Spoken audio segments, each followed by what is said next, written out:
ഇപ്പം എങ്ങനെയുണ്ട്? വേദനയൊക്കെ മാറിയോ? കാലിന് മാത്രമേ കാലിന് വേദന. കാല് നോക്കട്ടെ, കാലിപ്പോൾ എങ്ങനെയുണ്ട്? ഇതൊക്കെ മാറിയല്ലേ? കളറൊക്കെ ചേഞ്ച് ചെയ്തു.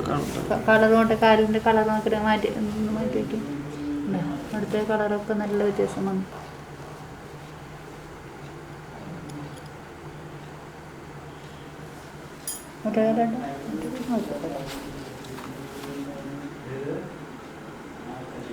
കൈയുടെയൊക്കെ കളർ നല്ല ആ കറുപ്പ് കളറൊക്കെ പോയിട്ട് നല്ല വെള്ള കളർ വന്നു പോയി. അടുത്ത പ്രാവശ്യം വരുമ്പോഴേക്കും നല്ലതിലാവും. പറ്റും, നമ്മൾ വിചാരിച്ചാൽ മതി. ഇതൊക്കെ വായിച്ചു കഴിയുമ്പോൾ തന്നെ നമ്മൾ ഇനിയിപ്പോൾ നാളെ നാളെ മുടക്കല്ലേ? അതെ, മറ്റൊന്ന് മുടക്കുണ്ടാവും അല്ലേ? മറ്റൊന്ന് പോയാൽ മതി, അമ്പലത്തിൽ പോയിട്ടേ. മറ്റൊന്ന് പോയി ഒന്ന്